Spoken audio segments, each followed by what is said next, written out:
नमस्कार, मैं हूं श्वेता रंजन। आप देख रहे हैं क्लियर कट। पाते हैं सम्मान तपोबल से भूतल पर शूर, जाति जाति का शोर मचाते केवल कायर क्रूर। नहीं दिनकर जी, तब आपने लिख दिया तो लिख दिया, अब ये नहीं लिख पाते, क्योंकि अब तो सरकार ही पूछने जा रही है कौन जात हो।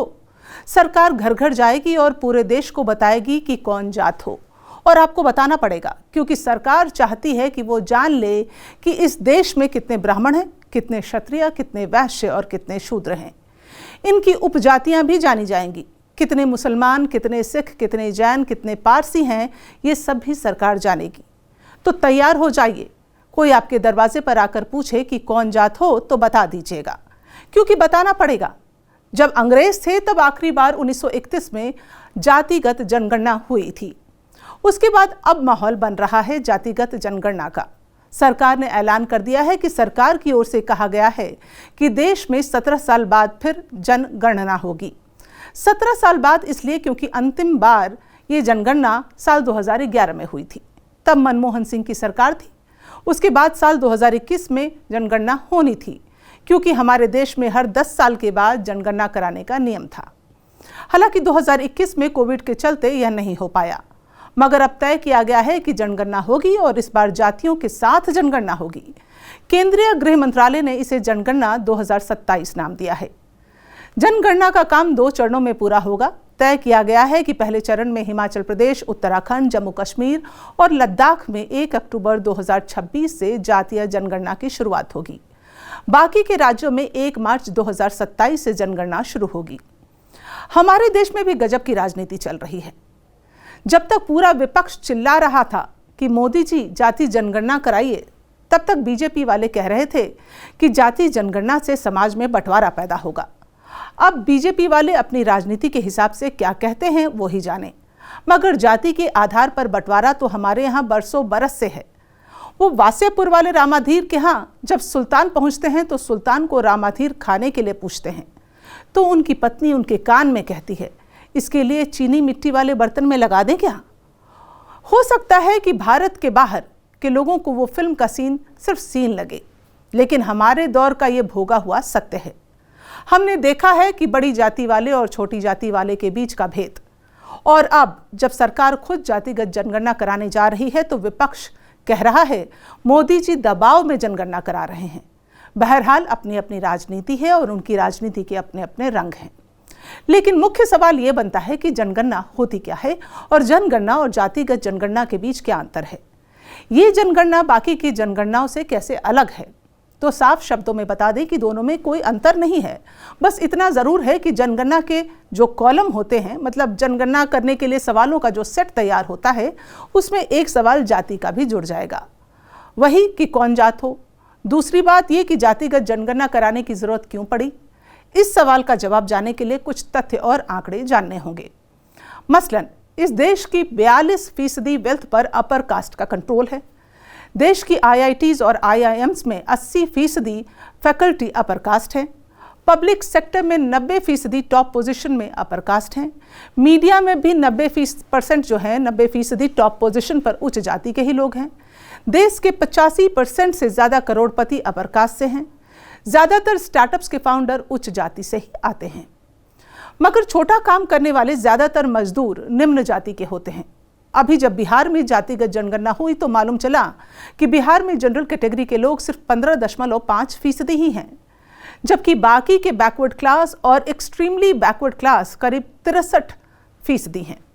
लेकिन नौकरी शिक्षा के मामले में अपर कास्ट ही आगे है।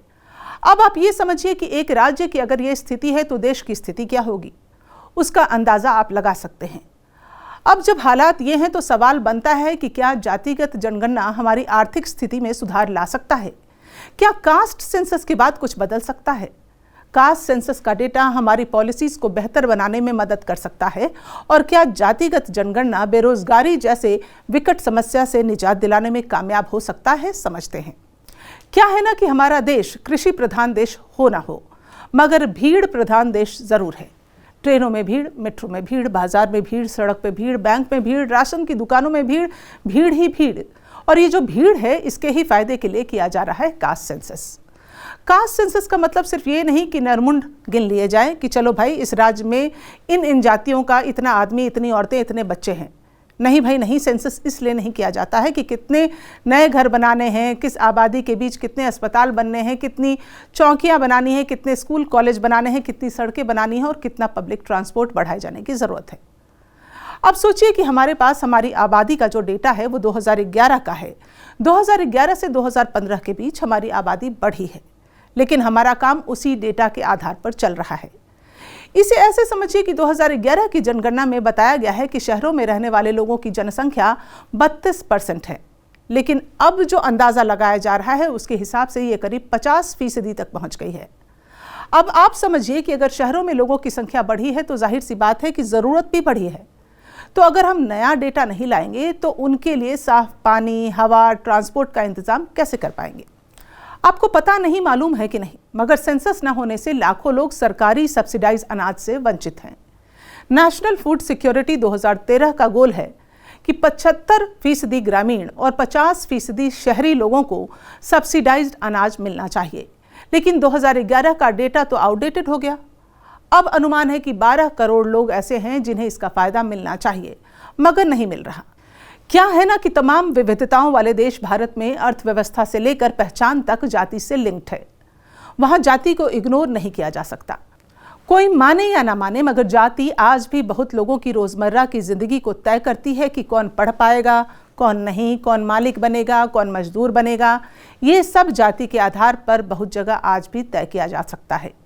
बिहार का ही आंकड़ा ले लीजिए। 2022 में जो जातिगत जनगणना हुई, एक तरह से एक सर्वे किया गया, उसमें 63.5% जनसंख्या पिछड़े और अति पिछड़ों की है। लेकिन इसके साथ ही ये भी पता चला कि इन्हीं में शेड्यूल कास्ट और शेड्यूल ट्राइब के करीब 42% गरीबी है। बैकवर्ड क्लास और एक्सट्रीम बैकवर्ड क्लास में गरीबी 33% है, जबकि जनरल कैटेगरी में सिर्फ 25% ही गरीब है। बिहार के 34.3% परिवार 6,000 या उससे कम में गुजारा करते हैं। आपको जानकर हैरानी होगी, इसी सर्वे में मालूम चला कि बिहार में 95.49% लोगों के पास किसी तरह की कोई गाड़ी नहीं है। सिर्फ 3.03% लोगों के पास टू व्हीलर है। उसमें भी 2.01% लोग उच्च जाति के हैं। अब आप समझिए, इसलिए बिहार में विपक्षी दल लगातार जाति जनगणना कराने की बात कर रहे थे, क्योंकि ये तो सच है कि जाति जनगणना होगी तो जो हाशिए पर है उसके लिए योजनाएं बनाई जाएंगी, उसके लिए विकास कार्य होंगे और आरक्षण में भी बदलाव की जरूरत पड़ी तो किया जा सकता है। क्योंकि मोदी जी ने साफ कहा था कि जिसकी जितनी भागीदारी उसकी उतनी हिस्सेदारी। लेकिन कास्ट सेंसस से होने वाले फायदे के बारे में ये बातें हुई तो फिर अगला सवाल ये है कि कास्ट सेंसस से नुकसान भी तो हो सकता है। जवाब है जी हाँ, बिल्कुल हो सकता है। कैसे, तो समझिए। देश में 52% ओबीसी वोटर हैं और इन्हीं को लुभाने की जंग चल रही है। अगर कास्ट सेंसस हुआ तो मालूम चलेगा कि किस इलाके में कितने ओबीसी हैं और फिर उसी हिसाब से उनके लिए काम किया जाएगा। बहुत संभव है कि पॉलिटिकल पार्टियां कास्ट सेंसस के डेटा को चुनाव में इस्तेमाल करें और जिस इलाके में जिस जाति के जितने लोग हैं वहां उसी जाति के कैंडिडेट खड़ा करें या उनके हिसाब से ही योजनाएं बनाएं। तो यह है कास्ट सेंसस। तो क्लियर कट बात यह है कि तैयारी बनाकर रखिए कि कोई आए पूछे तो बता देना कौन जात हो।